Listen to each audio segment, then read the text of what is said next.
Hear, hear. I call Peter Lamb. Thank you very much, Madam Deputy Speaker. Could I begin by congratulating the Minister on his appointment and for thanking ministers for the time they've given me to raise matters in relation to this bill with them and the responses they provided on questions. I can see of no logical reason why government would go through the painful process of bringing this bill to the floor today if they were not 100% convinced that it was in the UK's national security interests.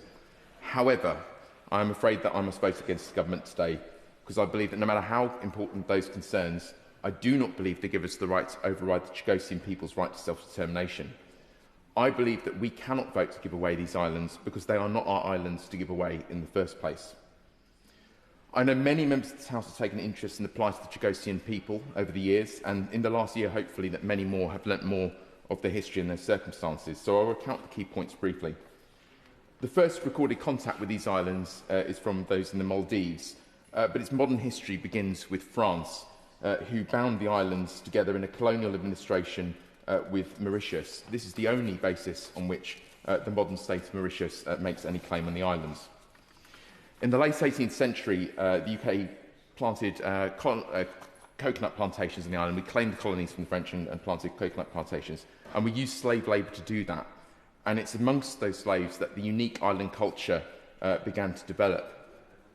In 1965, the UK divided that colonial entity, granting the modern state of Mauritius independence, and at the same time, in return for financial compensation, they agreed to give up any future claim upon the islands. However, we'd already come to the determination at that point this would be a very convenient location for a military base jointly run with the United States, and I believe in that initial deal we got a discount on Polaris providing the site. In order to facilitate this base, the decision was taken to forcibly remove the islanders from the archipelago, something which began under a Labour government but concluded under a Conservative government.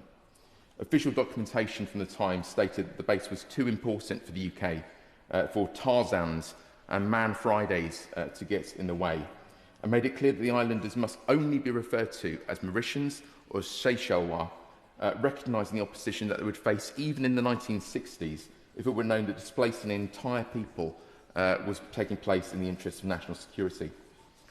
They were deposited on Mauritius and the Seychelles, islands of a different culture without a penny to their name, and for decades were abandoned by the British government, left in poverty and facing discrimination on the basis of their ethnicity.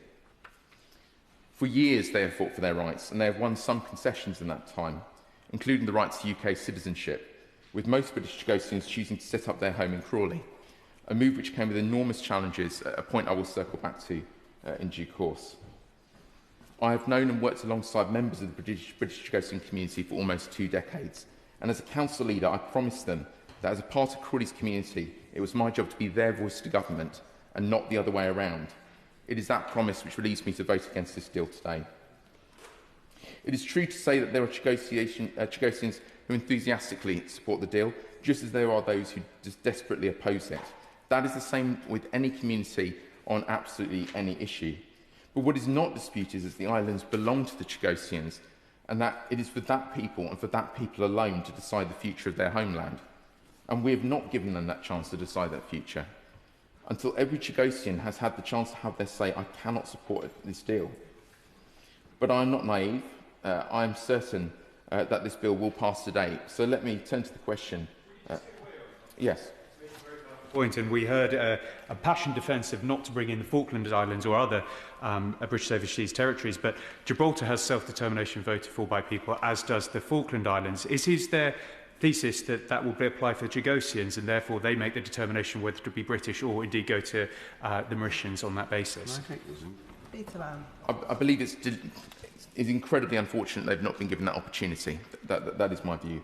And I believe that had we given them that opportunity, whatever the outcome, I would have had no problem honouring that, because this is their land, it's not our land. Yes. I thank you for giving way, and he's speaking very well on behalf of his constituents. He would acknowledge that the argument for Chagossians having a right of nationality and abode in Britain was one that was hard fought for by many of the Chagossians, and some of us who were here at the time were very pleased to support them in that. Does he also acknowledge that yes, there are differences of opinion amongst Chagossians, including the Chagos Refugee Association, which broadly speaking, supports this treaty, does he not think that it's time to bring all the communities together and recognise that they have achieved an enormous amount in gaining the right of return and the right of residence, at least on the archipelago? There is an enormous challenge, as I'm sure that the honourable member is aware from his many years working with the group, in how many disparate voices there are. That the council, Crawley Borough Council, had taken it on itself to try and work with the different community groups to come together and form a coherent voice, out of the belief that they will only ever secure what they are all seeking by having one coherent democratic voice for the community.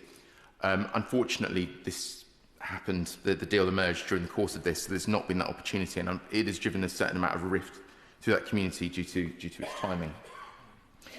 I'm not naive. I'm certain that this bill will proceed today. So let me turn to the question of what next. On the topic of the treaty itself, while mention is made of the Chagossians in the wording of the deal, I remain concerned, as other members have alluded to, that there are gaps which leave the Chagossian people at risk. While there is the option for the Chagossians to be allowed by the Mauritian government to return to the islands, there is no requirement that that happens in the course of the deal. There's no guarantee that any Chagossian who does return to the archipelago won't face restrictions which prevent permanent habitation, even at a subsistence level of economic activity. There is no guarantee at this time that the trust fund that's being created will be in the control of the Chagossians and used exclusively to address the consequences of their forcible removement from the islands. There is no guarantee that returned Chagossians will not face a 10-year prison sentence for questioning Mauritian territorial integrity by taking on British citizenship. I know that many remain upset that Garcia remains off limits for permanent habitation, with a view that some creativity could be used to enable rehabilitation without affecting security, particularly given the prolonged period in which asylum seekers have been present on that island. I say all this because I want to urge ministers to continue to engage with the Mauritian government on these areas to give the Chagossians certainty over their place in this deal. Closer to home, there are many challenges facing Chagossians who choose to exercise their right to UK citizenship. Chief amongst these problems, as with so many other issues, is housing. As part of our national housing strategy, we need to ensure that every UK citizen has access to good quality housing. And that includes British Chagossians, who, by the legal complication of their citizenship, despite having lost their homes in Chagos, receive none of the support offered by relocation schemes to other groups. This creates enormous pressures on local authorities near airports and leaves many Chagossians living in dilapidated housing conditions, if they can find accommodation at all. With the second worst housing crisis in the country, the reality is that Crawley Borough Council cannot, on its own, owe the entire country's housing duty to Chagossian people. A national strategy is needed. There are challenges around access to language training and support services, which very often leaves the Chagossians very highly reliant upon other members of that community. And I regret to say that for the enormous amounts of goodwill and charity on the part of that community towards other members of it, we have had instances of that trust being abused in the form of fraud. We need a mechanism for qualifications issued in Mauritius to be recognised in the UK, and for children and young people to transition into UK educational systems, something which is complicated by the differences in term times.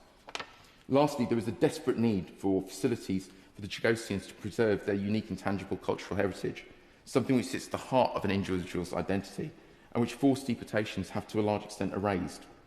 With so few first-generation Chagossians left, if we do not act now, this is likely to be the last generation that sees this culture on the earth. I know that Foreign Office ministers are meeting with Chagossian groups and have been working to get funding moving again. I'm very hopeful that these meetings continue and that progress can be made on these challenges and other challenges. I would say to all members in the House today, and I'll conclude by saying, this House has done enormous harm to the Chagossian people, all the way from their enslavement to the present day.